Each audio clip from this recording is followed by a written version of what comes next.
This is the Scoop Slam Podcast. Hello, everybody. Welcome back to another edition of the Scoop Slam Podcast. Finally,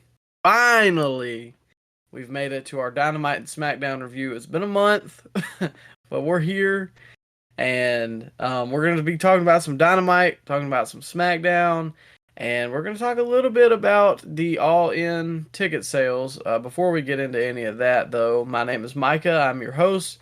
And joining me, as always, he's a Karrion Kross Glazer. It's Ryan. Yo, Micah, ready to scoop slam Dynamite and SmackDown like I'm Ricky Starks. Yeah, let's get started, man. A little nod to a later event, but before we get into any of the shows, because I'm sure, we usually take a while on Dynamite, so let's go ahead and talk about this first. The all-in ticket sales have now reached over 60,000, and that was for the day one general sale. They did 50,000 before it went public sales. So, what's your final tally? You think they're gonna sell it out? What's the sellout point? Is it 80? 92. That's the sellout point? Mm-hmm. Man, I want to say no way, but at this point, I don't know. We got a couple months before the actual show. Can you put 20,000 more people in there? Maybe. I guess with the right match. Maybe you get a CM Punk versus Chris Jericho, or maybe a Drew McIntyre. Maybe you get him on board. I don't know, man. They could probably do it. I wouldn't be surprised at this point. I didn't think they were going to get nearly as many tickets as they moved so far, which shows you how much we know. But I don't know. It's interesting, though. It's good for wrestling. Good for wrestling that they sold that many tickets. Yeah, and I was going to ask you this, too. A lot of people are saying that a wrestling boom is either here or incoming. No. Come on, man. Stop. I can't say that specifically, but when you kind of think about it, like WWE is selling out all of their house shows. Well, I mean, we'll get to it later. That Puerto Rico show they were packed. Yeah, and wide open from the opening bell. Yeah. Dynamite, while the ratings are lower than they have been, I mean, shoot, they just put 60, and this isn't official yet, but according to WrestleTix on Twitter, through his Patreon, they've sold 70,000 tickets now. So Tony hasn't officially tweeted that, but I saw that word going around. So I don't see wrestling boom though, Micah. I mean, we didn't live through the wrestling boom with the late 90s because we're the younger wrestling fans. But bro, just going back and just listening to what old heads say about the late 90s at its peak, like you couldn't go anywhere without seeing a wrestling shirt, or that was like the talk of the water cooler on Tuesdays. Oh, you see what happened on Nitro, or see what happened on what Austin did on Raw. You can't compare that to what it is now. Micah, how many wrestling fans do you meet out in the open? Very few. Very few. I saw a guy wear an AEW Dynamite hat the other day, and I was so surprised. I mean, I didn't acknowledge him because terrible hat. But anyway, man, I don't see many wrestling fans out there in the wilderness anymore. I mean, I didn't even know you were a wrestling fan. I worked with you for almost a year. Yeah, well, and I was a little out of it at that point, but I had started paying attention to AEW, but I wasn't watching it. But I had been a wrestling fan. When I was in Orlando a couple weeks ago, going to Disney, which, I mean, to be fair, it's Disney, so a lot of people wear Disney merch. I saw one guy there, and he was wearing a Bloodline shirt, and I was like, okay. I did acknowledge him. Yeah, I would have dapped him up, but... Well, I said we the ones. You just can't compare it, though, to the boom of the 90s, when there was less channels, so it was less competition to work with, and there was more people watching wrestling at the time. Like, wrestling was the number 1 and number 2 shows on cable every single week. it would routinely beat Monday Night Football. Now, can you see that happening now, Micah? No. Raw ever beating Monday Night Football? That would never happen again. That's an insane stat. And the thing about it too is, unlike live sports where if you're not watching it live, it's not the same. Like NFL or yeah, you can watch a clip, but it's not the same as watching it live and experiencing it live. The same can be said about wrestling, but it's different because you can just watch the YouTube clip after and you get the gist of everything that happened, and you don't have to sit there for 3 hours and watch it. There's no like final, I guess, like peak really. You know, at the end of the football game with 3 minutes left, you know the score and you know who has to score to win, or you know, you don't really know what's going to happen and who could win at that final moment. Same with NBA basketball, especially playoff basketball. It can go to the final buzzer, and that's the build. That's what you watch it for. That's what you sit there for hours for. Because if they go up by 35, well, you're turning it off and you're going to do something else. WWE doesn't have that, and so all their clips can just go, or AEW, sorry. All their clips can just go to YouTube and, oh, well, watch the wrestling show this week. Exactly. Yeah, man, a wrestling boom is, I don't think we'll ever see a wrestling boom like the magnitudes of the late 90s ever again, or the mid 80s, because they had a big boom there too. But I just don't see it. It's too much content out there now. It's too much stuff fighting for viewers now. Like shoot, how much live cable do you watch every week, Micah? I only watch sports. There you go. Yeah, there's a lot of cord cutting. You got to compete with Hulu, Netflix, all the streaming services, TikTok, man. It's not the same. People's viewership patterns aren't the same. Short attention spans. Definitely. And I think I would say that wrestling is more popular maybe right now than it has been since maybe 2010. Do you think it was that popular in 2010? No, I'm just saying I think today it is more popular than 2010. Oh, okay.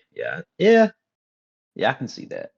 Because, I mean, Impact was kind of bigger stars in 2010, though. Oh, well, yeah, absolutely. But, I mean, that's why some of the 2010 stars are still some of the biggest stars they have today, like Punk and Bryan and Triple H and Undertaker.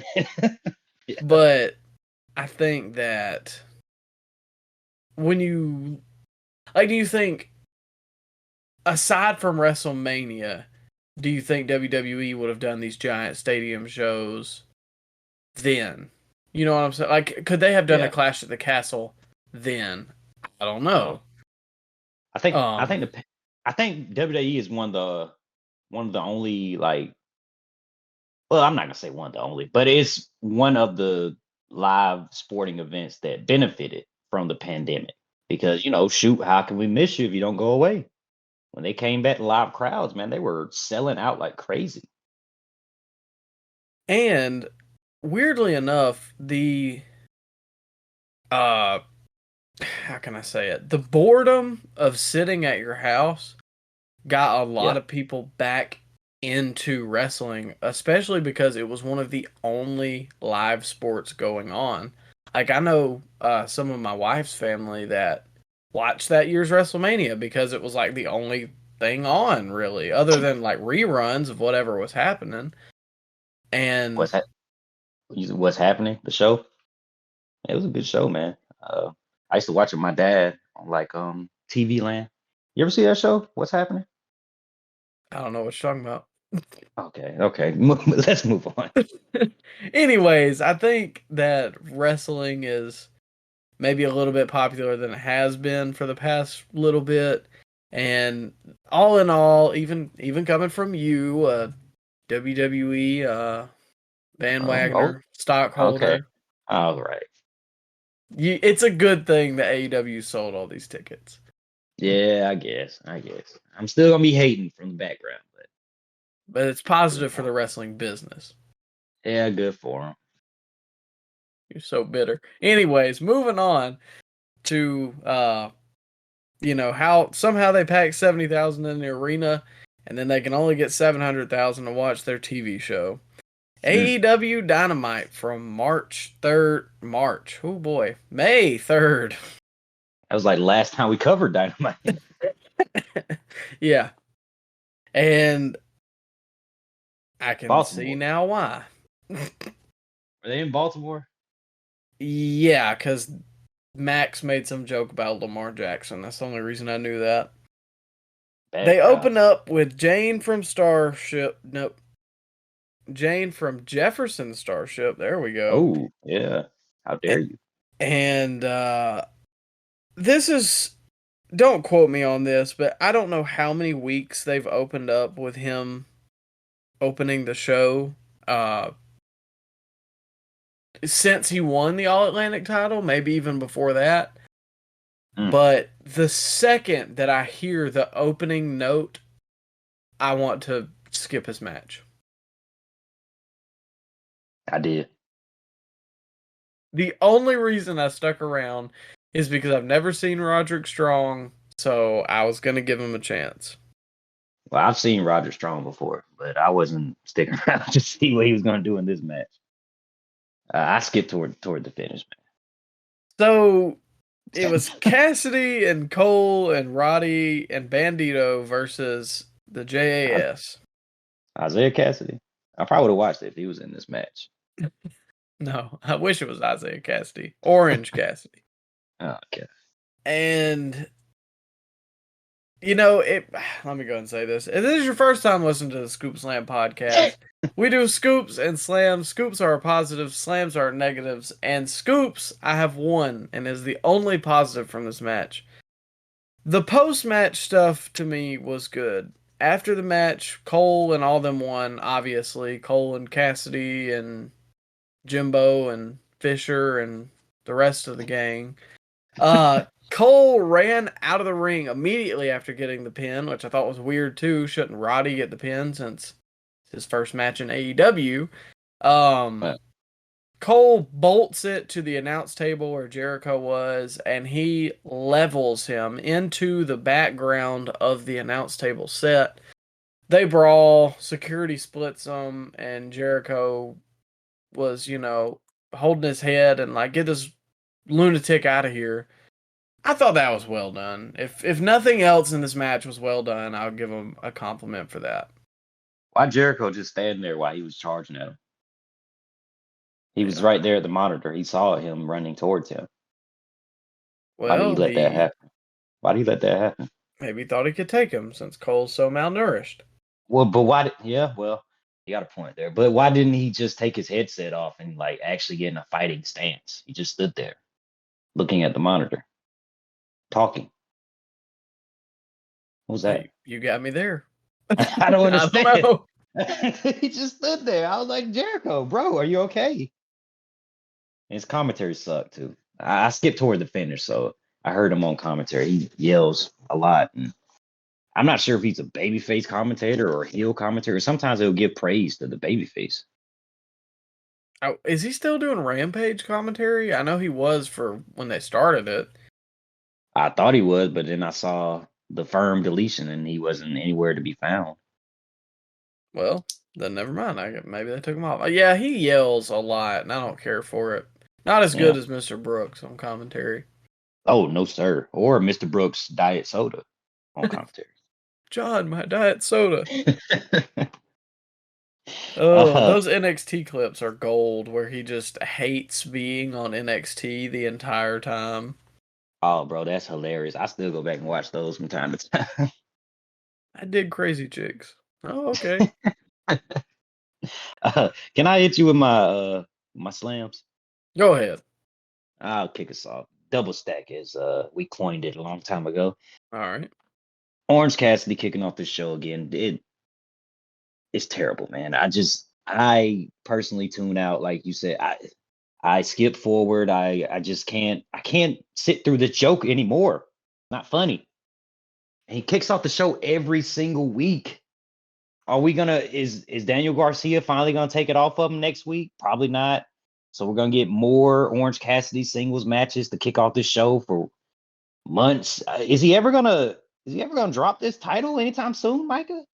Who's he gonna lose it to? Like, who do they have that you could see beating him? Honestly, Well, I know a lot of guys I would want him to lose to. The popcorn vendor. I mean, what's the valet parking guy? I don't know, man. Anybody, just get the title off of him. I'm sick of seeing him on the show. And I got one more slam for this segment because I didn't really watch this match that closely, Micah. But Bandito, former ROH champion, right? Mm-hmm. He comes out, doesn't even get an entrance, and he's tagging along with Orange Cassidy. Yeah. Yep. Okay. As they would talk about it on SmackDown, Bendejo. That we're gonna call him now? Yeah. I don't know, man. I like Bandito. No, it means idiot. Oh, okay. Or a more vulgar term, but all right, yeah. Idiot on this podcast. Okay. Hey, they didn't bleep it out on SmackDown, and they normally bleep all the the vulgar crowd chants. Anyways, man, I like Bandito. In all, joking aside, why they have decided to shackle him with the joke, I don't know. He's the joke's little buddy now. Tag along. And that's like being spare prick at the wedding. It's worse than that, man. Well, you gotta you got a point. You're not even invited to the wedding at that point, bro. Your girlfriend got invited, but you didn't. Yeah, it's kind of like that, man. Yeah, Roddy didn't. From what I saw in the match, because I told you I skipped toward the end, he didn't really do much to impress me. He kind of reminds me of Cesaro. He's gonna be there, but he's just gonna be there to have good matches. He's never gonna have a promo. He's never gonna have a feud. He's never gonna do anything meaningful in the show. Just be a background player for other guys. Well, you said it better than I could. The only other two things I had, it made me mad that Roderick didn't even get his full song. Like song's heat too. Yeah, and he got cut off for Cole, which I get it, but could they not have had separate entrances? Well, and there was just no tags. They were just interchanging who was in the ring for whatever cool spot they had in their mind.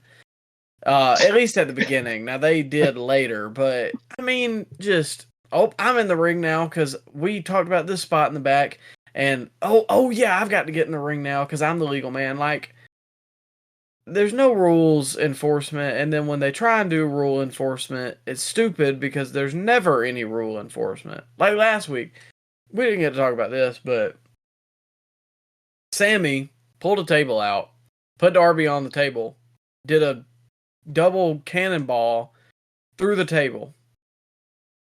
Yeah. No bell, no disqualification, no nothing. So then later, MJF throws Darby the skateboard, and Sammy fakes a bump so it looks like Darby hit him with the skateboard. And then they called DQ on that. So, was the table not a foreign object? Are tables not disqualifications? Was it no disqualification? And it's crap like that pisses me off because when you try to do an angle, then it's null and void because you never have any rule enforcement. Yeah, definitely. It's they pick and choose when they want to enforce the rules, man. Like some matches they'll not count at all if it's like two guys brawling on the outside, and in other matches they start a count. It's all over the place, it's not consistent. And when the House of Black had their little when they were explaining the rules of their upcoming match, and they had all these caveats of countouts and no rope breaks. I'm like, well, do they even enforce that in the regular matches? I didn't even think about it till you said that, but that does make sense. Yeah, I don't know, man. It's just little things, and somebody might be like, well, you don't have a problem if it's the announcer's table. Nope, It's an environmental object. That's different. It's not a foreign object. And I can follow you on the brawling outside. It's a world title match. We don't want the match to end like this. Okay, I can understand that to a point. But don't do it the entire match. Well, I mean, I'll go ahead and say it here. The Ricky Juice Robinson match, they were outside for forever. And I actually liked the match. But daggum, man, it's not a, title match. It's not some big Texas death match grudge or anything like that. Sure, they've had a few, but it's nothing crazy. Count them out. Yeah, man. They pick and choose, and it's just not good for the viewers sitting at home when there's no consistent rules. I don't know. I need to do something about that. Well, they got a new hire. I don't know if you saw this, but Will Washington was hired to AEW. He's a podcast guy for Fightful. Oh, jabroni. Who did he ever beat? And, come on.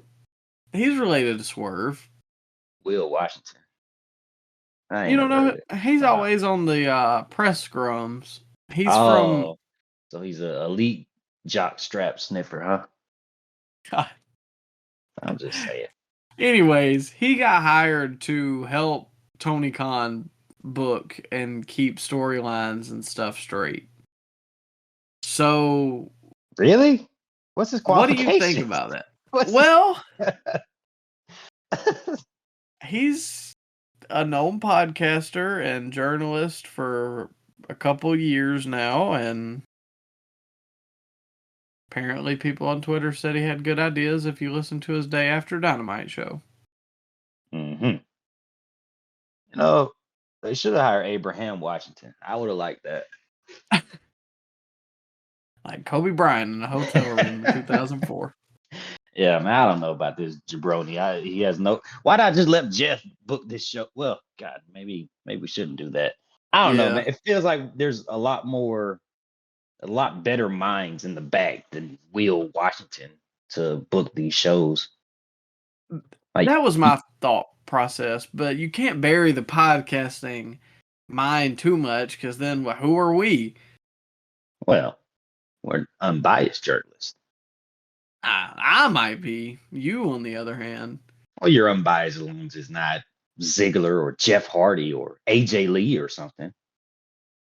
You didn't even say the biggest culprit. I thought you were going to say Mr. Brooks. Oh, well, I mean, that's a whole nother topic on itself. But anyway, man, I guess, good for him. He's going to get a paycheck, but I mean, he's just going to be stealing money from Tony Khan because I doubt he's going to add anything.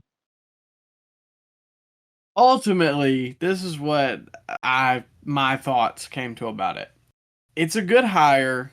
Sure, the guy might not be 100% qualified, but think about it like this. At least Tony is in the first step of problem solving, which is admitting that you have a problem. Because the booking has sucked, and he needs help. Personally, I've said it on the podcast, he should do a roundtable. They've got some of probably, I'll go on a limb and say this, probably the greatest collective wrestling mind locker room ever in terms of veterans that are there to lead. Come on, man. No. Come on, man. Okay, they've got Jeff Jarrett, Arn Anderson, Dean Malenko, Jake the Snake, Chris Jericho. I mean, that right there is a pretty star-studded class of wrestling minds. Okay, Jeff Jarrett has booked, but none of those other guys booked before. Come on, man. Arn, I'm pretty sure, helped book at one point in WCW. I don't know about that, but let's not go overboard here. Come on, they're mostly agents. They were in WWE for 20 years. Anyways, there's a bunch of wrestling minds in that back. Whether you think it's the greatest assembled or not, they could do a roundtable booking committee, and it would work. I think it would work, and I think it would make the show a lot better. So ultimately, I think this is a step in the right direction for AEW long term for Tony to not do all of it.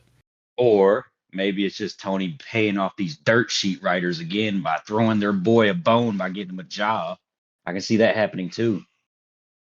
Well, if Tony paid me hundreds of thousands of dollars to come help him write the show, I'd take it. Mm-hmm. So that's why you always sing his praises, huh? Well, Tony, if you're listening and you like the ideas, hit me up. Hey, that we're a joint package deal here, Mike. Oh, okay. Well, hey, we could be a tag team booking committee. Hey, we book a good show. But yeah, man, what segment are we on? I don't even remember. We book a better show than this, a more memorable show than this. Yeah.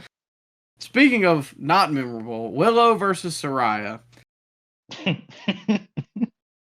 I didn't watch this, and I wasn't going to watch this. I like Willow, and Saraya's a nostalgia act for me. I used to like her. You like Willow? Seen her wrestle. Yeah, I think she's all right. She's different. Okay. Well, in a good way. I mean, she's not like 50 pounds like Riho, and she's actually got some size to her, and she's a good smiley baby face. She claps her hands. And okay. Well, she's a baby face. She's a cheeky white meat baby face. Mm-hmm. Mm-hmm. I did watch this match, and it was very poor soul. Bro, because I thought to myself, has Saraya had many singles matches since she got back? She's only had like 2, right? And one of her matches is going to be Willow Nightingale. So I was curious as to what they were going to do. And my God, Saraya is she's very rusty, man. This was clunky.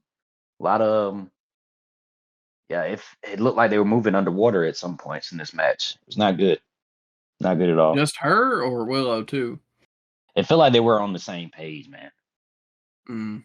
Yeah. Well, page. No pun intended. Oh.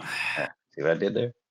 I see what you did there. I don't like it, but I see it. I'll acknowledge it. Yeah. That was my slam. I got one more slam. Did you have anything else before I slam this one more time? The post-match stuff was bad. Yes. You saw it, right? Yes, because I stopped because there was a run-in, just like every match. And the thing that bothered me the most is Sheeta comes in and she like fake hugs the Outcast and then turns on him while Britt and Jamie come from behind to beat the Outcast up, whatever. Yeah. Sheeta had the kendo stick and she did. She went to hit, was it Saraya or Tony? One of them. But Ruby was up next to get hit and she was telegraphing it so bad. She was just standing there waiting to get hit. And Sheeta went to hit what other girl it was, twice. And Ruby thought it was coming to her. So she flinched and held her hands up. And then it didn't hit her and she was like, oh. And then she realized that she was stuck in the moment of not knowing where to go. And then Sheeta hit her again. And I was like, oh my God. She's just standing there while somebody's beating up her friend. It's so fake. It's so telegraphed. And I'm sorry, the women's division in AEW outside of like Jamie Hayter and maybe like 2 other women, I do not care about. I'm so uninterested in it. It's pretty close with WWE, but at least they have Bianca and Rhea. But Micah, doesn't Hayter kind of seem like just Britt's sidekick still, but she has the title? A little bit, yeah. They should have split that up a long time ago, in my opinion. And why were they just hanging out in the back while Willow was getting beat down throughout the whole match, 3-on-1?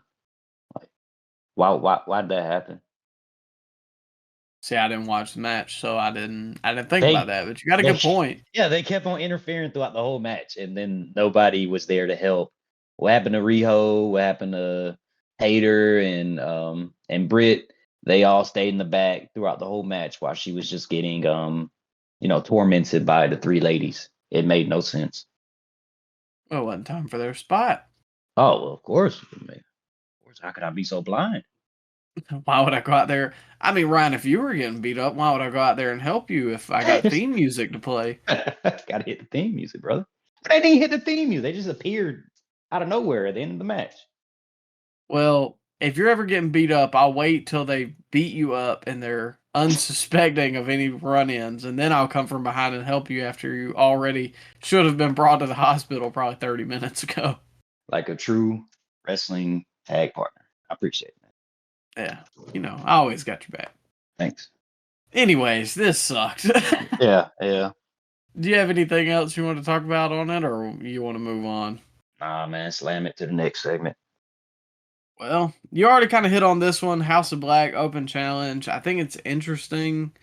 They announced a couple rules about no countouts, no rope break. Ooh, easy for me to say. Hey-itis. No rope breaks, no what was it? No DQ if you want it, and you get to pick a special stipulation or something like that. I don't know. If you want it. Julia Hart on a pole match. That's my stipulation. I'd watch it. Anyways, yeah, I don't know. It'll give me something. At least they're on Dynamite. They won the titles and they were off the show for like 4 weeks. And I mean, I don't care about them, but daggum. Yeah, they can't ever build momentum if they're just on the show 1 week and then you never see them again. Like, why can't they do live promos? Why does it have to be a backstage segment? Because then they can be spooky and dark and disappear. I just feel like it takes away from the presentation if they're just cutting like backstage promos. Because I kind of zone out through some of these backstage promos, man. Or like I'll fast forward so much because I think it's a commercial and it's like one of their backstage segments. And have they had any feuds outside of the Elite? I wouldn't even call that a feud. Was that a feud? Yeah, not now that you think about it, no. They really didn't have a personal issue against each other, and they didn't cut promos back and forth like live. I want to see live promos, man. Is it too hard? Can we have a mixture of both? Only if you're not camera shy, which is like a quarter of the roster. Man, Malachi can talk. Yeah, he's good on the mic, but again, I think they think it adds because they can't have their smoke in there. I hate it so much. Dissipating. It doesn't work for me, man. I can't ever take them as a serious threat if they're just here 1 week or cut a backstage segment the next week. It's like a stop and start push. I just don't, like you said, I don't like it. I can't get invested in them. And they just have matches. I want to like them, though. I really do. I want to like them, but they just won't let me. I don't understand, man. Moving on, I think they ended up booking some... Oh, it's them versus Bandito and the Best Friends next week. You hear the rounding applause for that booking? So I'm sure you'll be invested in that. Oh, yeah. Can't wait. And speaking of trios and things I wasn't invested in, the Tres de Mayo Royale, which was a bunch of trios teams in a battle royale. And there's nothing to remark on. The Acclaimed one, I think they last throughout the Butcher and the Blade and the Bunny and the Penelope and the Pip. Yep. Moving on. Oh, no. I did have one thing I wanted to say. Or you had one thing you wanted to say. I'm sorry. Yeah. Oh, you want me to go? Oh, yeah. Go ahead with your slam. Okay. I got a scoop, too. I guess the Acclaimed winning wasn't... that seemed like the right outcome to me when looking at the other, mixture of tag teams in this match. Can't go wrong with the Acclaim because, everyone loves the Acclaim. The slams, man. 4 Hobbs. 4 Hobbs. He was in this, Micah. I know. Is it over, man? I think it's over. Oh, no. Just heading off to WWE. Him and Ricky. I'm sure he'll be there sooner than later. Wardlow. Well, at least he's doing something now. Yeah, him and Christian will have a good match. I don't... You need to get better watching... Yeah, well, Wardlow didn't do something about that gear, man. You shrinking? It's What's like going on there? Put it on high in the dryer, and he was like, I don't know, man. It's too it's riding up his crotch a little bit. Yeah. The gear that they stole, I guess he ordered some more and it was too small.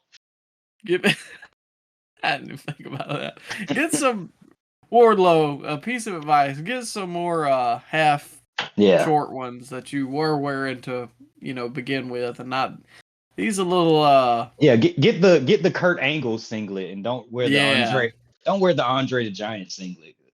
There's a stark difference in those singlets. Anyways, I got like pissed seeing Hobbs in this, and he got didn't somebody throw him out like pretty easy? Was it the Lucha Brothers? Well, the Lucha Bros he eliminated single-handedly, and then the Acclaim threw him out.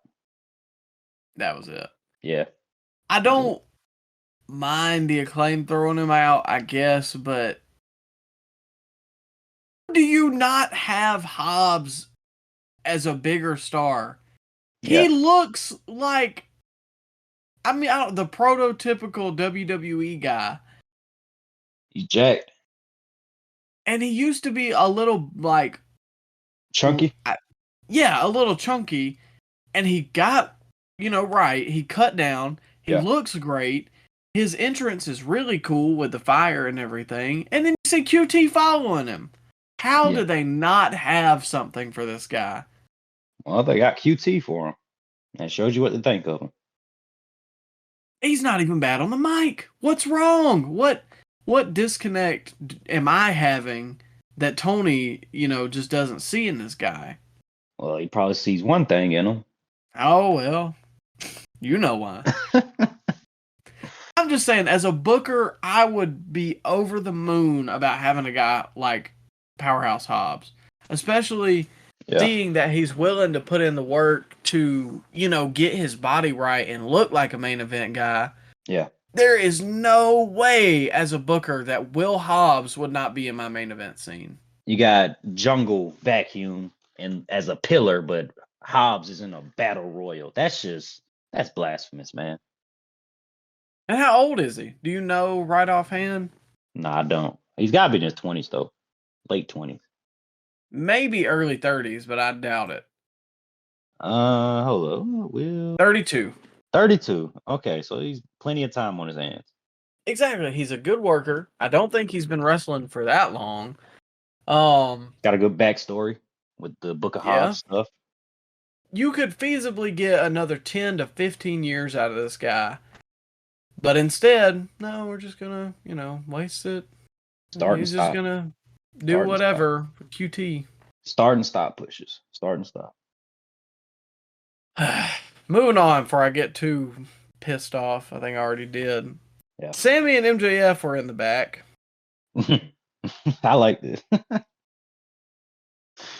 It's kind of funny, but at the same time, I can't like my world champion being this goofy and silly. Yeah, like hugging another guy cheek to cheek, like, oh, I'm so thrilled to be with you. Like, come on, man. That was kind of hokey, but I thought I kind of laughed. This was the only point in the show that I actually laughed. But yeah, I don't even remember what he said now. He would say, "Oh man, okay." So they were explaining the limo situation, and Sammy said, "I seen the show from last week. There's nobody in that limo, Max." And Max comes to him and starts to like the crocodile tears starting to run. He says, "Man, I didn't want to tell anybody this, but my back has been hurting for carrying this company on my shoulders for the last year and a half. So I had to lay down in the limo." And I just started laughing, man.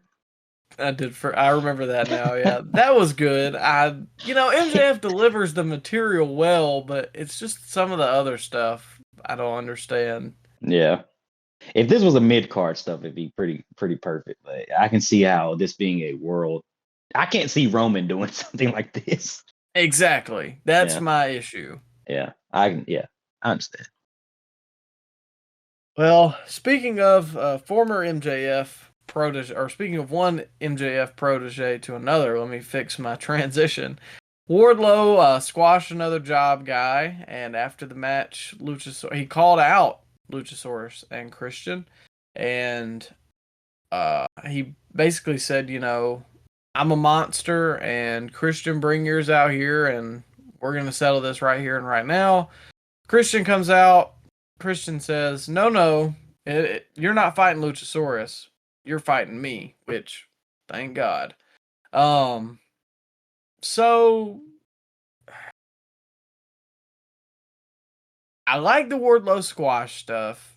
This should have been what was happening last year around this time, or after Double or Nothing. Is it too little too late? Like, do we need to see Wardlow squashing people? Is he getting any more over? He didn't get that big of a reaction. Exactly. I don't know. I think Christian got a bigger reaction than he did, which, to be fair, Christian's a legend, but yeah, are these squashes going to build him any momentum at this point in time?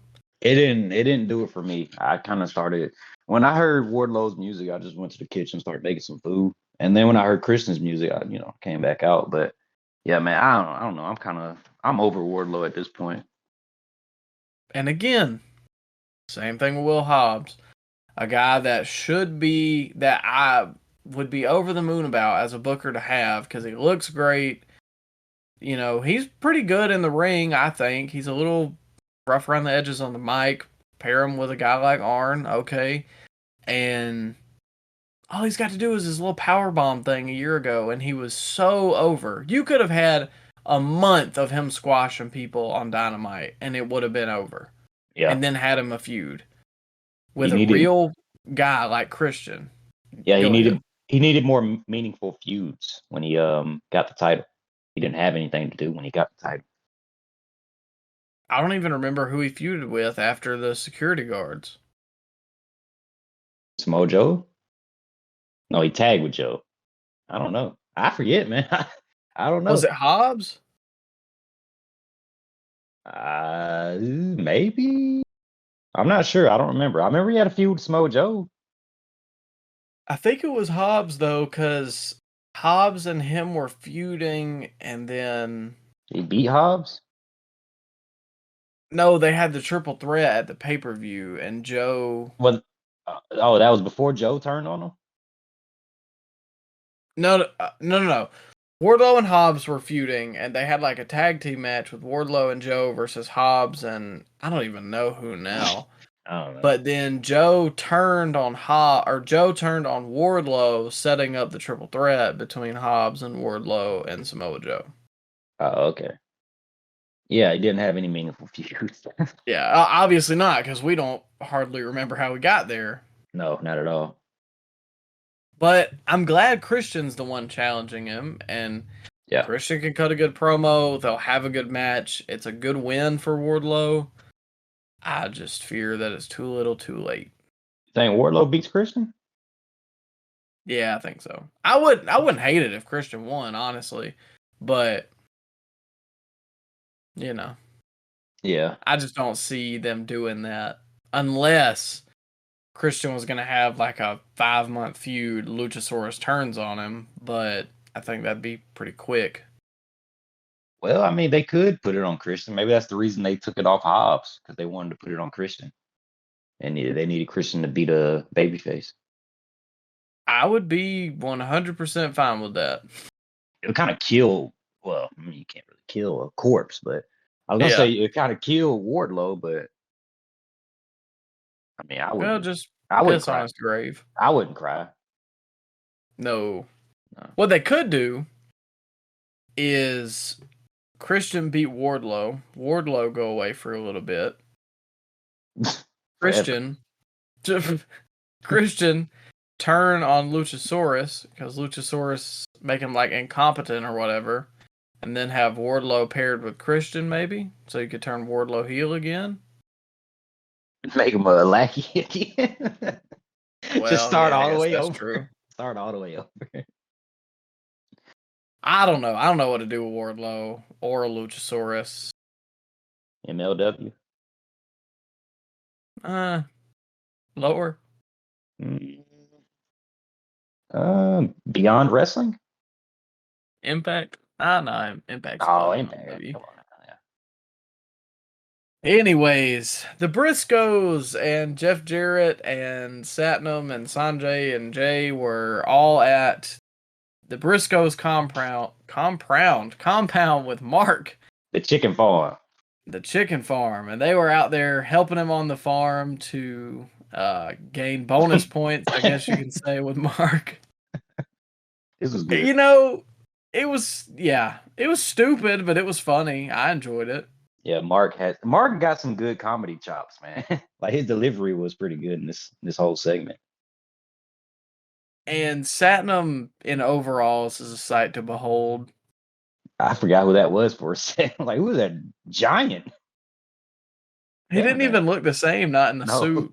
No, he didn't. Have they done anything with him? He's had a couple matches, but I don't think anything crazy. I don't know that he's ready yet. Yeah, probably not.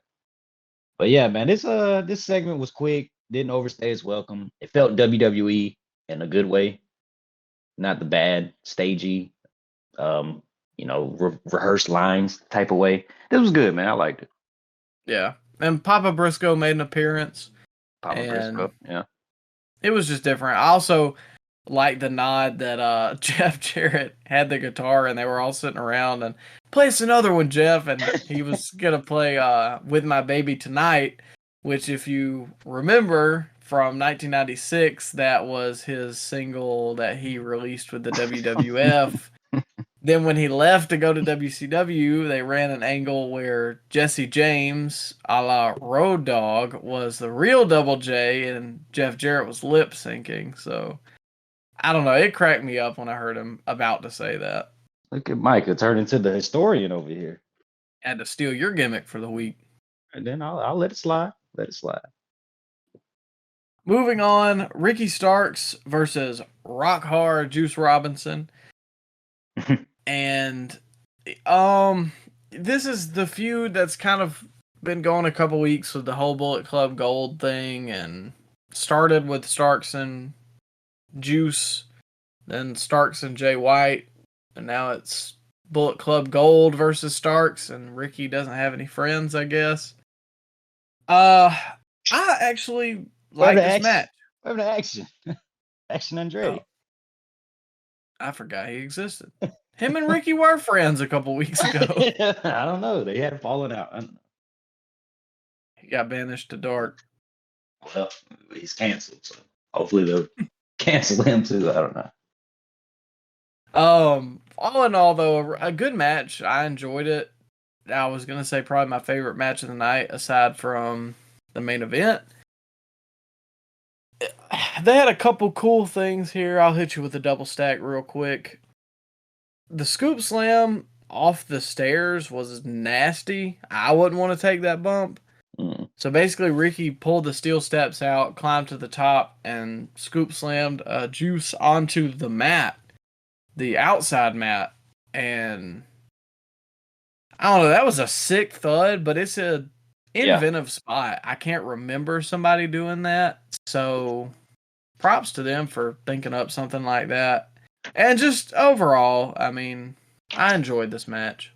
Ricky's strong, man. He just went up the steps like it wasn't nothing with Rock Hard over there. But well, even his finish too, the Rochambeau, kind of shows his strength too. Yeah, and he's lean. I don't know where that strength's coming from, but he's deceptively strong. Yeah, I thought it was all right match too, man. Just the crowd did not care at all about any of these guys. That's true. Well, I mean, why would you? They've been told not to. But that's just, man, Ricky was getting one of the biggest reactions on the show months ago. And he went to the Isle of Jericho, where all of your popularity is lost. Oh, man. Well, yeah, I guess so. He zaps it. I got a slam for this segment, Micah. Nothing to do with the match. It had to do with the aftermath. And that's so Switchblade comes out after the match. And he starts beating up Ricky, right? Mm-hmm. And then Ricky gets the better of Switchblade, even though it's still technically 2-on-1. And Ricky has just wrestled a 15-minute match where you would think he's a little tired, right? You would think. Okay. And he chased away Switchblade and Rock Hard like they're a couple jabronis. I'm gonna be honest with you. I think when I saw Jay White come out and start attacking Ricky, I started skipping. You didn't watch it. Well, this is the best. I was like, oh, Micah, this is the best heel in wrestling. How could you skip this?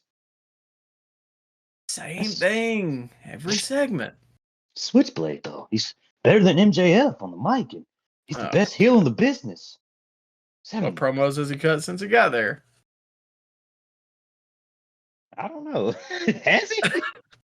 They had a backstage segment announcing Bullet Club Gold, which has long overstayed its welcome and is not anywhere near as over as it once was. No, maybe in 2013 this would have worked, but not in 2023. Bullet Club has overstayed its welcome. And again, it's a run-in. Yeah. I can't explain why Ricky would outpower him because it doesn't make any sense. No. But and why does Ricky have no friends? Well, Cody's in the other promotion, man. He doesn't have anybody to look out for him. Where's the Nightmare Factory when you need them? They're representing Hobbs now, so. Ricky's other friend who didn't support him. Ricky just gets turned on by everybody. Pause. Anyways. A good match, though, and I was glad that Ricky got a win on TV, and he's on Dynamite, so I'll give him props for that. Yeah, just could have used him a little better. Yeah, well, as per usual on this show. Main event time! MJF, the AEW World Champion, and Sammy Guevara versus Darby Allin and Jungle Boy. If MJF and Sammy win, then they will face off at Double or Nothing. If Jungle Boy and Darby win, then it turns into a fatal 4-way for the World Championship at Double or Nothing. Yep. And I think we knew what this one was going to turn into. MJF and Sammy had some disillusion, and Darby and Jungle Boy picked up the win. And then they stared at each other to close the show as MJF and Sammy basically MJF left. Sammy was out from taking 2 finishes. But I like the match, but the ending I don't care for because I don't want to see this fatal 4-way. I would rather see the Darby versus MJF because Darby's a good baby face who the people really like, and he's getting better on promos. And if anybody out of this group of 3 challengers deserves it, it's Darby. Jungle Boy sucks. He can't cut a promo. And Sammy is a lackey in the Jericho Appreciation Society until they put him in a feud, and then you forget that he's even with them for months. And then randomly he's like, oh yeah, I'm back with Jericho and them. They do that every time Sammy gets in a feud by himself. So I don't like the aftermath. Overall, I thought the match was okay. I'll start off with, I got 2 scoops if, we'll trade double stacks real quick. I really liked MJF's reversal to the Code Red where he shifted Darby's weight into a powerbomb. Yeah. Did you catch that? I did. That was nasty. That looked good. And it was cool because basically Darby's legs are on MJF's back. He shifted him forward so Darby's legs were on top of his shoulders into the powerbomb. That was really cool and a well thought out move that I think a lot of people couldn't pull off. And it's good to see MJF wrestle. I think the finish was well done. I just don't, again, like the result that we're going to get to. But that's all I had for the scoops. Yeah, man, you were right. This was a good match. It's probably my favorite match of the week, actually. I did enjoy the theme mashup in the beginning, man.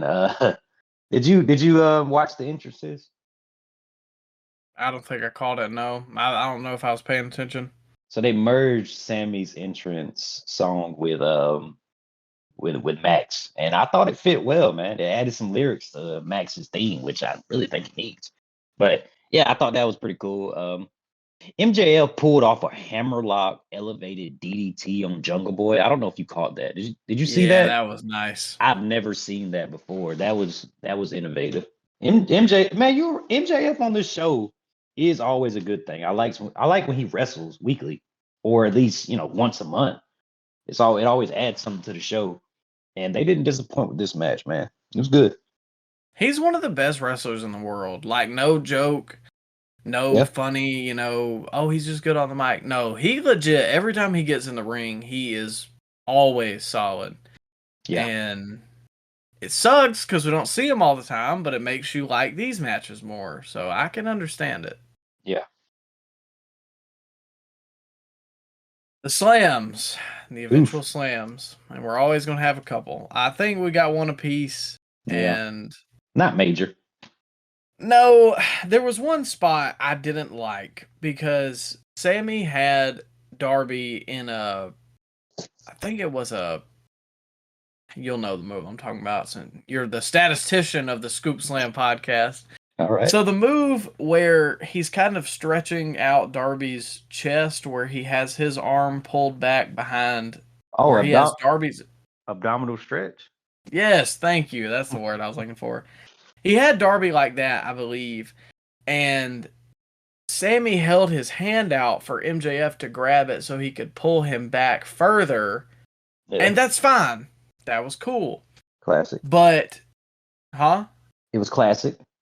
Yeah, good heel tactic. Makes sense. The ref was turned looking at Jungle Boy. However, the ref comes over there, sees it happening, and kicks MJF's hand out of the hold, which, okay, whatever. I don't really care for that. But is that not a tag? Because they touched hands while MJF was in the corner? So then... Well, he didn't have a tag, Rose, Micah.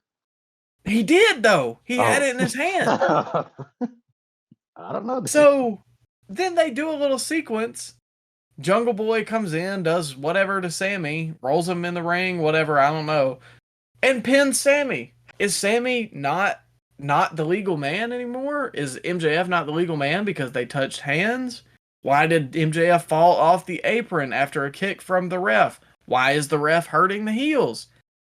I don't know. I could have used without that. Yeah. They had another ref spot that I didn't care for. And that was when they were choking, I think it was Darby with the scarf. And they were throwing it back and forth, doing it behind the ref's back. But the last time they tried to do it, the referee, Bryce Remsenberg, he turns around and sees Sammy use the scarf. And he just has to pretend like he doesn't see it. And they just move on to the next spot. Like, shouldn't that be a DQ? Yeah. Unless they, again, wanted it to go on because it's got important stakes, which, I can get with that sometimes, but you can't use that as your scapegoat every single match. Yeah, it just, it was just little stuff like that kind of bothered me in this match. But it was a good match overall. I think my match of the week, probably. Yeah, I agree. Mainly because MJF is just freaking great. But again, Darby too, man. Darby lays his stuff in. He's so quick in there too. Yeah, and that's why I want to see him and MJF for the world title, not 4-way. I don't watch enough Darby because every time I see him, I'm impressed. He's very undersized, and I can understand why that would bother some people, but he makes up for it. His quickness, and he lays stuff in. Like that suicide dive that he does is legit probably the best suicide dive in the business today. Yeah. Oh, I 100% agree. Because it looks like it hurts. I would not want to take that. Oh, it looks devastating. It looks like he's actually trying to hurt the person doing it. Unlike everybody else who dive and catch me. Yeah, just hold their arms out and they like embrace. Like I don't know.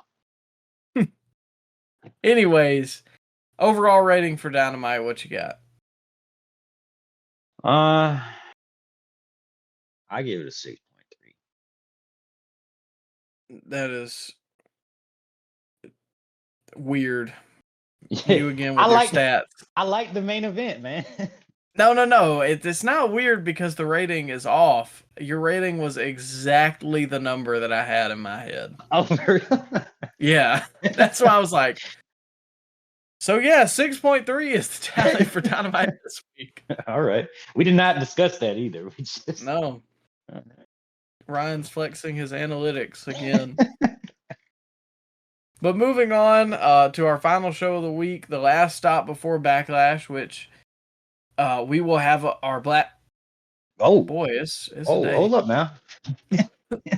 I'm getting racial on your show, huh? No. I'm not Tony Khan.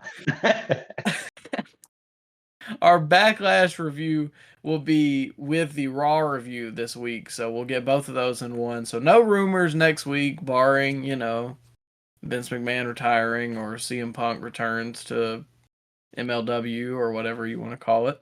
Impact. He's playing Uno, apparently. Yeah. Evil. I see. Yeah, I was about to say, a bunch of people were like, he was playing Uno and he was being a narcissist because he was cheating doing the skips or whatever. And it was like, at the end, it was like, Dash, Wrestling Observer Newsletter. But we, again, are at the final stop before BackLash SmackDown, which was the May 5th edition. Ooh, and Cinco de Mayo. Yep. And how fitting, because they were in Puerto Rico, and they opened it up with a really cool drone shot that went through the front door of the building, through the concessions, flew out one of the doors to where you would walk to your seat, and it just opened to a mass of humanity, and because the place was legit sold out. Packed. It was really cool. I hope they kind of do that for every show. Especially if it looks like that, because that arena, you couldn't see any NPCs. Yeah. It was legit like 17,000 there, man. Is that the same arena that they're doing BackLash in, or is it going to be... It is. It is. Oh, okay. Yeah. Then that makes sense, yeah. But, I would like them to do that with all the shows, because they're selling out like crazy right now for WWE, so... Yeah. Especially when they do these not overseas. Well, I guess you could consider that overseas. But shows not in their home states. I like, because when they do that, they sell a lot more tickets. Mm-hmm. Same thing with AEW. That's one of the reasons that we talked about it on the last show, that they're able to do a lot of these seats because in the UK they've never been. So, and it switches up the formula, has a different atmosphere to the shows. It's fun to see those different fans react to people. Like I always like when they go to Saudi Arabia to see the reactions of the Saudis, man, because their reaction is usually like a lot better than stateside. Well, it kind of goes into the thing we say on here: how can we miss you if you won't go away? They only get them, once or twice a year, so it's a real spectacle when you get to see them. Yeah, I like that. It's funny to me in other countries that they also have their own chants. Like here, and I was talking about it a little earlier, they started chanting Bendejo at Dominic, and that's just hilarious to me that they all just immediately flew into that. I don't know, it's just funny. I liked how they throughout the night, they the counts, usually the crowd counts 1, 2, 3, but they were counting in Spanish. Yeah. Just little things like that. I thought it was pretty cool. Different atmosphere, but it makes the show more interesting and just everything better. They were into every single strike too. They would make a noise. Did you notice that all night? Yeah. No matter if it was Carl Anderson throwing his terrible kicks, they were still making noise for it. Man, they went to break for that match, and before there wasn't really anybody caring. They came back from break, and everybody was on their feet. They were going nuts. They were rocking. So, I don't know, man. It was a fun show, and it was a good episode of SmackDown. The LWO opened it up, and they were crazy over. Yeah. And they came out to cut a promo. Ray was cutting a promo, and it was in Spanish. And the Judgment Day interrupts them. Dominic and Rhea come out. Dominic and Ray kind of have a back and forth on the mic in Spanish. Rhea says a little bit, and they end up setting up a match between Dominic and Rhea versus Zelina and Ray for the main event tonight. So, to open us up for SmackDown with your scoops, Ryan, I'll let you go first. Okay, I like the unique stage setup they had for this show. Like they had the little they didn't have the normal LED setup. It was just like one, like how they used to set up MSG back in the day. You remember? Mm-hmm. Just that one walkout lane. That was it. I like that. As far as the segment, man, Dom's heat, man. Like MJF wishes he could have heat like that. He is getting booed in every single building, like crazy. They're both really good heels, but Dominic's heat, again, I think we talked about it on the show the other day. It's real, like, I want to boo this guy. Yeah, because I don't like him. I want to beat this guy up. Like you actually do not like him, and it's not like get off my TV screen. It's just okay, just stand there where I keep on booing you, you piece of garbage. MJF, they always seem like they're into the joke. They find him funny. Yeah, they want him to insult their hometown. But one thing that WWE does that I like, and some people say that it's a WWE thing, but this is the way that I grew up, obviously, because I watched WWE. The opening segment and the main event usually are the same people, and it gives you a reason to stick around. So I thought that was a good, thing that they did, that they typically do. Yeah.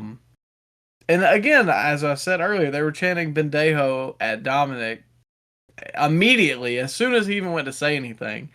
This whole segment was good to me. My two scoops were the LWO was crazy over in Puerto Rico.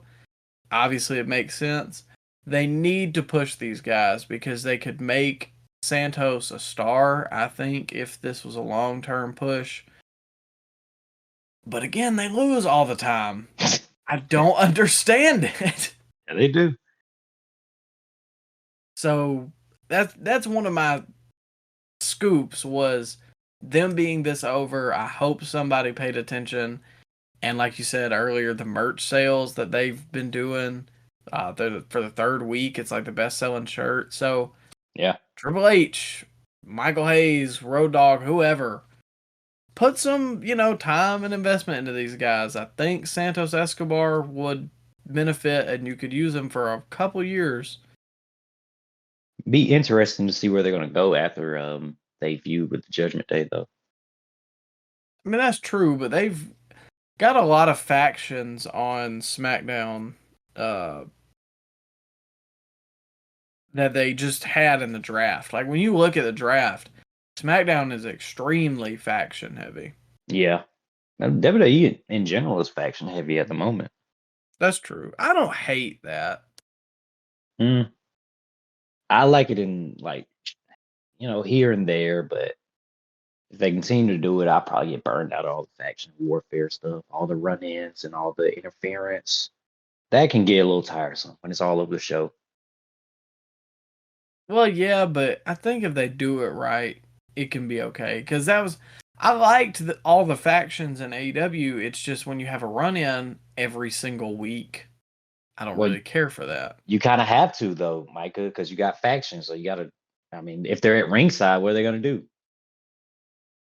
I don't know. That's why I get sick of the bloodline. See what I'm saying, though? Like, if you're just by yourself, you don't have anybody with you at ringside, so there's not as much run-ins and not as much, outside interference. I guess that's true. I don't hate it. It just depends on how they do it. But yeah. I am sick of the bloodline and their run-ins every week. Yeah, Bloodline, Imperium, Judgment Day, LWO, New Day. Who else we missing? OC. OC. Oof. Is that all We're of them? forgetting somebody. It got to be more than that. If I think of them, I'll say it. But yeah. You have anything else for this segment? Dom's little slap as he was leaving cracked me up. Yeah. They played the music and they were getting out of the ring, and he just runs over there, smacks Ray, and then bolts out of the ring. I thought that was funny. Yeah, that It was. just seemed like the most on par chicken crap heel thing to do. So I don't know. It popped me. Yeah, that was good. The OC versus the Viking Raiders. We talked about this one a little earlier. The fans were into it after the break from home. I was not, so I watched this. It wasn't bad. The OC picked up the win. Not a whole lot else to say. It was an average match that was made a little better because of the crowd interactions, but yeah, it wasn't nothing to write home about. I only got one scoop, and that's that AJ was pretty good on commentary here. I like AJ. Yeah, I hope they do more with him. I'm glad to see him back on TV though, because they need somebody. Would you hate that he win the tournament for the world champion? Because they're going. It's SmackDown and Raw guys eligible for the tournament. I would not at all hate that, because then it would get him away from the OC too. You would do that to Rollins though? Yeah. Okay. You act like you're supposed to be surprised. I don't like that. I'm just saying though, Rollins is the second most over guy on the show. Well, why can't we give it to the first most over guy? Well, because he has to finish the story. Get out of here. We'll get to that in a little bit. Bianca was in the ring a little later, and she was cutting a promo about basically, I didn't realize this, she's the longest reigning women's champion of the modern era. 389 days. Oh, that's cool. I didn't know this. Well, she said something about it in the promo, and I was like, no way. So I got to looking at the women's championship. Oh, God. Fabulous Moolah held it for 40 years, man. Exactly. She held it for, I think her reign. There's one reign that is. I can't remember what the wording was. Something like they didn't count it, but it was like 10,000 days. So, but before that, or not before, but the reign they do count, I think she has like a 3,400 day run. So obviously nobody's ever beating that or even coming close to it. But yeah, the longest Divas Championship run was unless Roman identifies as a girl. Hey man, I mean, who's gonna stop him? Who's gonna stop him? Smashed him. Bianca smashed him. Rhea smashed him. Hey, that sounds like a good night though. Anyways, I thought Bianca's promo was good. This is my scoop. There was definitely a little bit of a language barrier because they were she was like, and I'm the longest reigning women's champion. Yeah, like they didn't really know, but she was kind of panning to them to cheer. I didn't hate that part of it though. For the slams though, oh boy, the minute Damage Control's music hit, I fast forward. Yeah, wasn't necessarily a bad promo they were cutting. I just don't. I don't care for Damage Control anymore. EO doesn't really seem like a credible threat to the title. She's gonna lose. But I'm sure she's going to have a good match with Bianca. Who are they going to get to take the belt off of Bianca? I have no clue. Maybe Raquel. Okay, I could see that. Yeah, Lacey Evans. Is Charlotte on SmackDown? She is. Well, that's always a looming threat, but yeah. I don't know that we got to worry about it anytime soon, at least. Hopefully not. You said Lacey Evans? Yeah, Lacey. I like Lacey Evans, but they don't ever give her a They don't run with her. real push. Did they really call up any ladies? Their work tag Indy. teams? Yeah, she's not gonna be in the title scene. Yeah. Plus, she's on Raw. Yeah, she's gonna be tagging along with Johnny and his ilk, I'm sure. But yeah, they didn't call up any ladies that you could see, right? Zoe. They did call her up. Okay. Yeah, she's okay. Maybe. Let's see what they do with it. I don't. I couldn't see her beating Bianca, but I don't know that much about her, so we'll see. I'm sure you were upset they didn't call up Nikita. Oh man, she's hurt. Ah. She's hurt right now, man. Yam Bigelow. Anyways, the Usos were in the back, cutting a promo about their match tomorrow with Riddle and Sammy and Kevin Owens. And yeah, this is the same stuff every week. Anyways, they were saying something and they said something to Solo and he didn't really respond. He was taping up his thumb and he was like, "Nah, I heard you. But I got mine out there. You better get yours." And then they walked off. You think he's going to turn? Nah, not anytime soon. But what else are they going to do with this storyline? Well, Roman He's said got to, right? Roman said we're only in the second quarter or something like that. I don't know, man. We're doing something. What else? My God, what else can the Usos do? I don't know. It'll be on Raw, so the feud with different tag teams, hopefully. Or no, they're on SmackDown. They're on SmackDown, so they'll be feuding with the same teams over and over again. I don't know. Well, KO and Sammy are on Raw, but they're also the unified tag champs. So what? I don't know. I don't know. They how better not continue this feud. I don't know how the tag championships are going to work now. They didn't explain that. They didn't say, because when they introduced the new world title, they said, "Oh, the Universal and WWE title are going to be exclusive to SmackDown now since we have this world champion."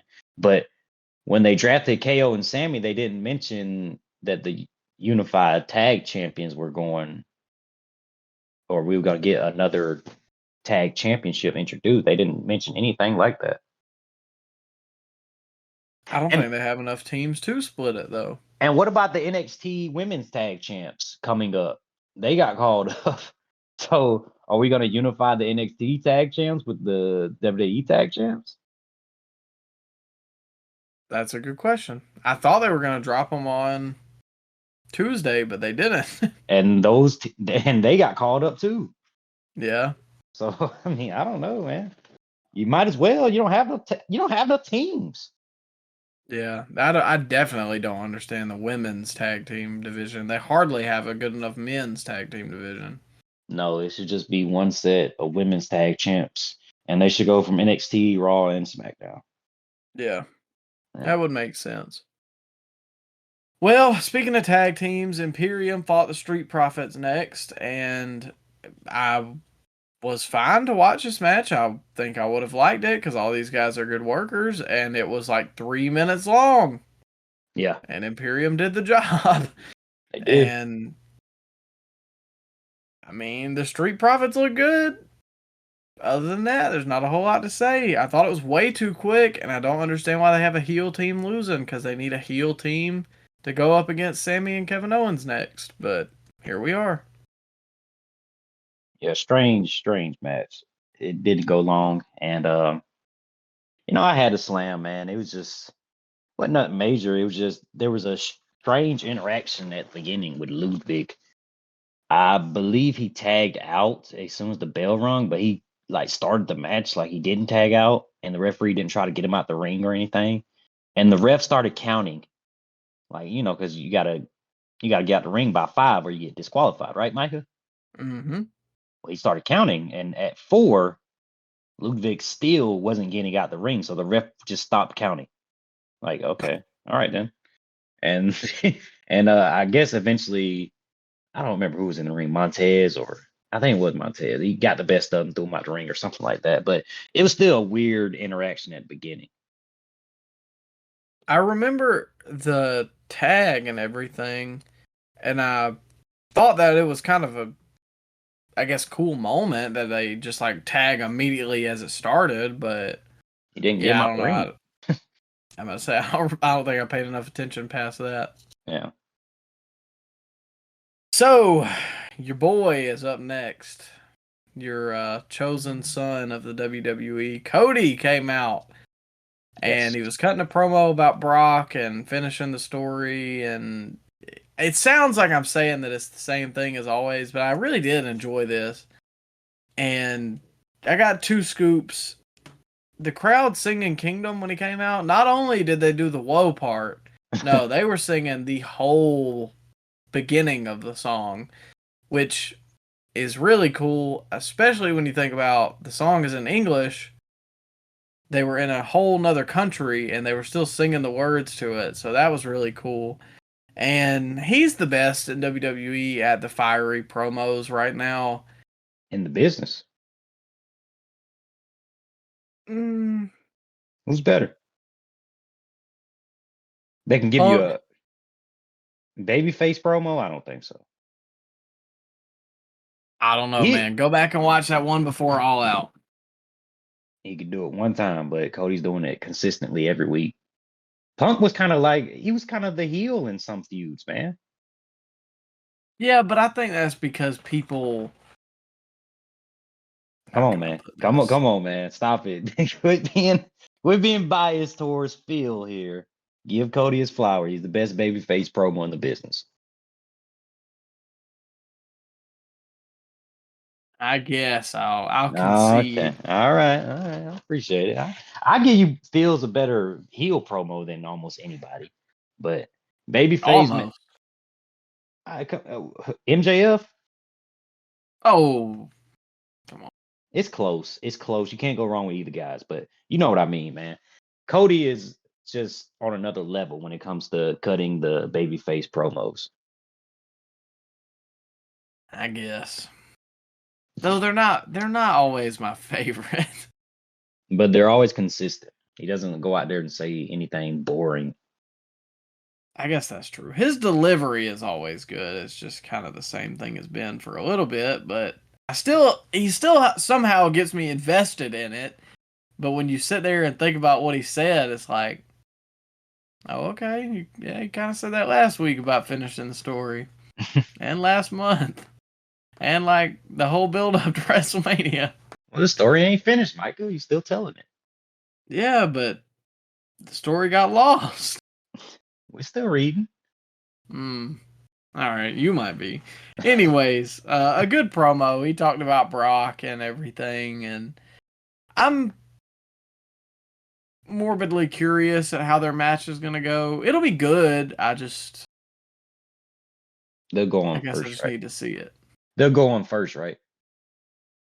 You think? I thought they might go on last, but it'll be Bad Bunny and Damian going on last. Well, I don't know, but Brock did say that he was mad that he had the opening match at WrestleMania and Cody had the main event. So maybe he structured a new deal that has him in a main event clause match. I don't know, man. Isn't that the whole reason of their feud too? Yeah, because Brock was pissed about his place on the WrestleMania card, and nothing has been said about that since. Wow. Okay. All right then. It's gonna I be don't a good even match. think Brock has given an actual promo about it, has he? Not at all. No. All right. Well, good building, WWE. It's be a good match, but Actually, no. Omos and Seth will go on first. really, I think. well, I mean that's the main event in everybody's eyes, though. Homo sapiens rise up. Well, I powered down for this next one. Shinsuke Nakamura versus Karrion Kross. And we argued a little bit about this one before the show went on the air. This match sucked. I thought it was okay. Shinsuke, like, most of his kicks missed, and I'm sorry. This is like one of the first times I've really seen Shinsuke because he was gone for most of the time that we've been doing the podcast. His gear sucks. Yeah, and I have not been impressed with him. Throws a lot of kicks. I don't see what everybody else. Yeah, I don't see what everybody else sees. I think people romanticize that run he had in New Japan, and he's been living off that in his whole WWE career. Just like Finn, does the same thing. Yeah. Yeah, man. I've never been a big fan. He got a good entrance theme though. Well, that's true, and they were singing the crap out of it too. Another song. Also, another song the crowd sings along to. Not as much as Seth though. Another thing, Cross. Get him out of here. Really? Cut him again?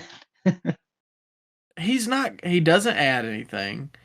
He's got not really a great promo. He's got a good entrance. Okay. He's not bad on promos. Come on, man. They don't ever. It's the same thing as Bray Wyatt to me. They don't ever make coherent sense. Scarlett looks good. Well, yeah, but that ain't him. That's the only reason he's got a job here. Oh, man. Because of Scarlett? Yes. Man. That's half his gimmick. He's like Mark Marrow. It's a great have, though. Yeah, but I mean, daggum. Can only get you so far if she don't wrestle. Well, I mean, it got Rusev a job in WWE for 6 years. Oh, come on. I'm just saying, I'm calling a spade, man. No, Miro's good. Lana was really good. Really? What's your favorite Lana match? Well, she had she wasn't there to be a wrestler, man. She was there to be the manager, the eye candy. And it worked well for Rusev. Remember when they were chanting, "We want Lana" every single week? I did forget about that. She was over. Sometimes that's all you need, man. It can take you a long way in the wrestling business. So a good wife could take you a long way. It has not taken Karrion Kross a long way, and I'm sorry. I tried to watch this, and I did watch most of it, but I started skipping because I'm not interested in either of these guys. I don't care for Shinsuke, and Kross sucks even worse. This was Kross's first pinfall loss since he got back, though. Are you serious? Yeah. He beat Drew? He didn't he beat him in the strap match? I don't remember. And then Drew beat him in a steel cage? Sure. I don't know. I was out of it at that point. Okay, they had a strap match, and I think he won, and then because that was Karrion Kross's first match back, or second match back. And then they had a steel cage match, and he lost, but he never got pinned in the steel cage. And he had a feud with Rey Mysterio, and he beat Rey. So yeah, he hasn't lost at all since he got back by pinfall. So he went almost a year without being pinned. Yeah. And he has nothing to show for it? That's correct. Well, he's got Scarlett. Yeah, but he had that before. Triple H must really like this guy. That's all I got to say, because I don't. Oh, I really like Scarlett. Well, you're really on it today, aren't you? I'm sorry, man. I thought it was an okay match, but Shinsuke, he does his kicks, and Karrion Kross does his suplexes, and pretty much, I mean, if you skip this match, you really didn't miss much. You just are glad that you get to see her every Friday night. Oh, man, I'm be locked in every Friday night. Oh, God, wait till they get Nikita on SmackDown. Oh, Lord. Oh, anyways, our main event of the night, the LWO versus Rhea Ripley and Dom. And honestly, if it wasn't for the MJF stuff on Dynamite, this probably would have been my match of the week. It was fun. Yeah. Didn't overstay its welcome. I will say that I think it could have been a little longer because they finished the Shinsuke Karrion match with 33 minutes left to go, and this one on the air with 14 minutes left to go. Is that counting? Is that counting the entrances? No. Okay. they are experts at killing time. Like, it blows my mind every week as I'm fast forwarding through the show. Yeah. But yeah, I mean, just like the Ray Dominic match at WrestleMania, I really liked this, and they did everything they needed to do, and the right people won because the LWO finally gets a win. It didn't take the piss out of Rhea at all, I don't think. And yeah, I mean, the crowd loved it, obviously, and the post-match stuff was great. They start to beat down Ray because they won. Bad Bunny comes out like 98 Stone Cold Steve Austin, clears the ring, puts the LWO shirt on, and he's locked in for tomorrow. This was great. This is a 10 out of 10 main event segment to send you home before BackLash. Yeah, very great segment. Very memorable too. I mean, the reaction that Bad Bunny got, gave me goosebumps, man. Yeah, I know. I was gonna say that, and I don't even like know him that much or listen to his music, but I was like, my God, the crowd reaction is insane. It was rock. We're in the golden age of celebrities in wrestling now. Like, bro, because Pat McAfee, probably the best commentator WWE has, celebrity, and he's pretty good in the ring too. Logan Paul has great matches every time he's in there, even though he has to practice them for like weeks at a time. It doesn't matter. He's still a great in-ring performer. And Bad Bunny, the biggest recording artist in the world, is going to have a match in the main event of a PLE. Crazy to think about. In his home country. In his home country. Where he's literally Jesus Christ walking on water every time they see him. Like, bro cannot do any wrong. The pop was so insane. I'm sure he sold an extra million LWO t-shirts by holding it up and putting it on at the end of the show. Probably. Because I'm trying to think about, like, who would that be in America? Like, who is his equivalent? It's tough, man, because there's more people that speak Spanish worldwide, so he has more fans. Yeah. So you really can't equate it to anything. But I mean, think maybe like I was gonna say like Taylor Swift, maybe, just because I know a bunch of people are in her. I don't really care for her personally, but I imagine if she came out and held up like a Bianca Belair shirt or something like that. Like, that would do so much mainstream attention outside of WWE. So many Taylor Swift fans will buy a Bianca Belair shirt just because she endorsed her. Yeah. So, like you said, that kind of fame is insane. And it's crazy that he's really good in the ring too. Yeah, and he loves it. You can tell he loves it because he wouldn't do a match if he didn't love it. Especially a street fight that he's about to do. Yeah. It's crazy to think about, man. And hey, we're a long way away from the guest host era where they used to just come out and smile and wave. And they didn't know what the pay-per-view was called. Never forget when who was that? Jeremy something called it the Summerfest. Who was that? Dadgummit, I know who you're talking about. Jeremy... If you want to go over your scoops and slams, I'll find out. I think it was Jeremy Piven. I don't know. I only got one slam, and that's bro, Wade Barrett just spoiling Demon Slayer for me, just talking about Rengoku's death like that, bro. Like, come on, man. Can't be just doing that on national TV. That was a cool. He didn't say spoiler alert. He didn't say spoiler alert or nothing. Just dropped it in there. Been a couple years though. What if I'm gonna binge watch it, Micah? Yeah, wait. Didn't you watch that movie with me? I did, yeah. But wait, that happened in the movie? You didn't get spoiled on anything. That happened in the movie? Or was that a different movie? No, we did go see Demon Slayer, but I don't remember. Did that happen in the movie? Hold on. That was Mugen Train, right? I think so. I think you're right.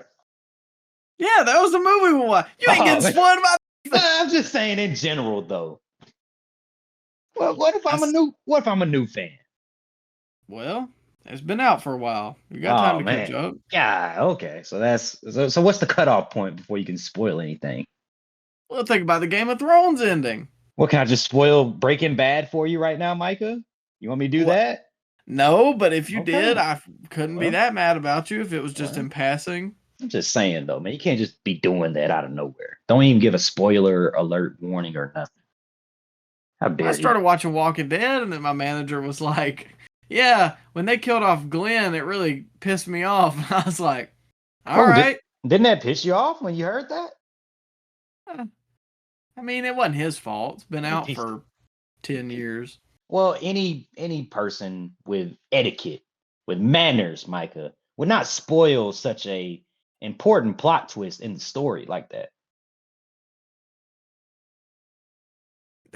It's different if you said, yeah, I started watching Game of Thrones the other day, and I was like, oh, man, Daenerys dies. Like, that's a little different. But, it seems the same to me.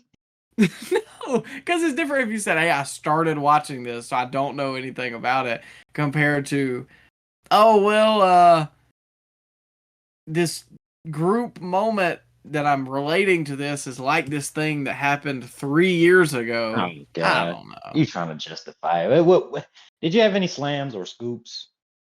We went over the scoops, though. Yeah, I had a couple scoops. I thought that it was a nice match. Yeah. Post-match stuff was done really well. And Dominic hit a pretty crisp Michinoku driver, which I think Dom's getting a little better in the ring. Yeah. Which is always a positive. Yeah. Because I don't think Dom in 2020 could have done that. Oh, no, sir. I couldn't picture this Dom compared to 2020 Dom. No. But yeah, those were the two things I had. He's just getting better in the ring. I don't ever think that he will be a world class known for his wrestling per se. I think his wheelhouse is definitely going to be character work. But I do think that, if he can just be a decent worker in the ring and be great on the mic, that's all he's going to need to be successful in the WWE for years to come. Yeah, definitely so. And also, it was Jeremy Piven that called SummerSlam the Summerfest. You're right. I looked it up, but I didn't want to interrupt you. Go ahead. Yeah, I think is that it for SmackDown. What you gonna give it as a rating? 6.8. The crowd made it better. There wasn't a whole lot on here. I'm ready for the draft. Yeah, I agree. It was like 6.8, 6.7, something like that. The crowd made it miles better than it had any right to be, and the ending was really, really good, really well done. Yeah, the LWO stuff was good from start to finish. Yeah, it was a show went by fast. It was okay. Do you want to talk about the firm deletion? Hey man, we can touch on it. It's from Rampage, they had the firm deletion match, and you didn't like it. No. I don't think that I can do the hilarity justice. How you personally? This? You said, how do I describe it? How are you going to describe this? Well, Isaiah Cassidy is up on top of the deletion compound, or however Excalibur coined it. And he was moaning. Oh. In a certain context. Okay. And the camera pans up to him, and he dives off the top and swantons all of them and starts hip thrusting the ground. Yep. And I'll let Matt Hardy finish the rest of that. I say go watch it for the hilarity. It's really stupid, but I thought it was funny personally. Yeah. Yeah. You didn't. No, I did not. Yeah, man, I wish I could get that 20 minutes back. It was not that bad. I had to watch I guess it was the Canadian version because they made me watch the picture in picture in like full screen. So it was a long 20 minutes. Was there commentary over it? No, it was just them talking. Because you remember they were wrestling in the ring. They had that little practice ring at the Hardy compound. No. See, I didn't know that there was a picture in picture on there. I just saw Yes, it was. clips for the most part. It was picture in picture, bro. It went 20 minutes. Oh my God. Yes. Sorry, I told you to watch that now. God dang. I should have just sent you the video. Yeah. Yeah. Well, anyways, like I said earlier, we'll be back for Backlash and a Raw review next week. And you want to do a couple Backlash predictions real quick? Sure, we can touch on them. All right. Shouldn't take us too long. I don't think the card's very big. But let's go ahead and get into it. For the first match on this list, the 6-man tag team match, Matt Riddle, Kevin Owens, and Sami Zayn versus the Bloodline. I got Sammy, KO. Yeah. No way, I'll go to Bloodline. I think Sami and KO are going to win. I don't see them losing anytime soon. Unless Riddle takes the pin, but even then, I don't know. Yeah, it probably would help if the Bloodline lost because then Roman can show up, be disappointed in the Usos, and add on to that story. So yeah, I guess you're right. I renege on my prediction. I'll go Sammy, KO, and Riddle. All right. Cody Rhodes versus Brock Lesnar. I think this one's an easy. You think? It's got to be Cody, right? I don't know. I don't know. We said the same thing about about WrestleMania. Yeah, now I'm hesitant. I don't want to pick him anymore. I think it's gonna be Cody. Okay. I hope you're right. I don't want to pick. I don't want to jinx them, man. Rhea Ripley versus Zelina Vega for the SmackDown Women's Championship. Yeah, Rhea. Yeah, we know that one. Seth Franklin Rollins versus Omos. Go Seth. Gotta be Seth. Austin Theory versus Bobby Lashley versus Bronson Reed for the United States Championship. This is interesting. Are they all on Raw? I think Bronson's the only one that's on Raw. Bobby's on SmackDown, ain't he? Yes, you're right. So I can see this is gonna be tough. I'll go Theory. If the draft didn't happen, I would say Bronson. But because he's on Raw, I'm pretty sure it's not going to be him. So I'm going to go with Theory. Yeah, it's tough though. I can see Bobby winning, but I think they're going to have him feud with Roman soon. So yeah. Yeah, I'm going to go Theory. I like you said, I could see it, but if I had to put money on it, gun to my head, Theory. Yeah. Bianca Belair versus Io Sky. It's been a good match, but I think Bianca takes it. Fair. And Bad Bunny versus Damian Priest in the San Juan Street Fight. Okay, come on now, everybody. This has got to be Bad Bunny. Yeah, I think the Puerto Ricans will riot if Bad Bunny walks out of there with a loss. Yeah, but Priest is Puerto Rican as well, so I mean it's their own. But yeah, he's gonna be the biggest heel of the night when he is up against Bad Bunny. I got booed on Friday.